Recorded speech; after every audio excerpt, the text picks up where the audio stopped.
2024 ఎన్నికల్లో కూటమి ప్రభుత్వం అధికారంలోకి వచ్చిన తర్వాత మళ్లీ ఎక్సైజ్ శాఖ పునర్వ్యవస్థీకరణకు శ్రీకారం చుట్టింది. సెబ్ విభాగాన్ని రద్దు చేసి ఆ అధికారులకు సిబ్బందిని మళ్లీ ఎక్సైజ్ శాఖలోకి విలీనం చేసింది. దీంతో వారంతా సంబరాలు చేసుకున్నారు. 3 ఏళ్లు మామూలుకు దూరంగా ఉన్న అధికారులు, సిబ్బంది ఇప్పుడు మళ్లీ స్పీడ్ పెంచారు. ఇదిలా ఉంటే సెబున్న సమయంలో గంజాయి రవాణాదారులపై దృష్టి పెట్టిన అధికారులు ఎక్సైజ్లోకి వచ్చిన తర్వాత కనీసం పట్టించుకోవడం గమనార్హం. గతంలో ప్రభుత్వమే మద్యం వ్యాపారం చేయడంతో వీరికి ఆదాయ వనరులు తగ్గిపోయాయి. ఇప్పుడు మళ్లీ ప్రైవేట్కే మద్యం షాపులు కట్టుబెట్టడంతో 4 ఏళ్లు మామూలు నష్టాన్ని భర్తీ చేసుకునే పనిలో నిమగ్నమయ్యారన్న ఆరోపణలు బలంగా వినిపిస్తున్నాయి. గంజాయి డ్రగ్స్ నియంత్రణ బాధ్యత అంతా పోలీసులదే అన్న తరహాలో విశాఖ ఎక్సైజ్ శాఖ అధికారులు వ్యవహరిస్తున్నారు. రైల్వే స్టేషన్లు, ఆర్టీసీ బస్ కాంప్లెక్స్లు, పార్సిల్ సెంటర్లు ఇలా అన్ని చోట్ల పోలీసులే జాగిలాలతో నిరంతరం తనిఖీలు నిర్వహిస్తున్నారు. ఎక్సైజ్ అధికారులు మాత్రం నెలకోసారి కూడా తనిఖీలు చేపట్టిన దాఖలాలు లేవు. అలాగే ఇతర రాష్ట్రాలు, జిల్లాల నుంచి నగరంలోకి వచ్చి అన్ని రహదారుల్లోనూ పోలీసులు చెక్పోస్టులు ఏర్పాటు చేశారు.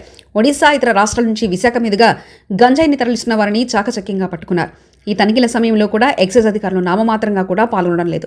అప్పుడప్పుడు మాత్రం రైల్వే స్టేషన్లు, చెక్పోస్టుల వద్ద తనిఖీల్లో కొంతసేపు హడావిడి చేసి వెళ్లిపోవడం మినహా నిందితుల్ని పట్టుకున్న సందర్భాలు లేవు. ఒకవైపు విశాఖను గంజాయి రహితంగా మార్చాలని రాష్ట్ర ప్రభుత్వం కంకణం కట్టుకుంది. కానీ ఎక్సైజ్ అధికారులు దానికి తూట్లు పడుస్తున్నారు. గంజాయి అక్రమ రవాణాదారులపై దృష్టి పెట్టకపోగా మౌలిక సదుపాయాలు లేవని ప్రభుత్వంపై నింద వేసే ప్రయత్నాలు చేస్తుండడం గమనం.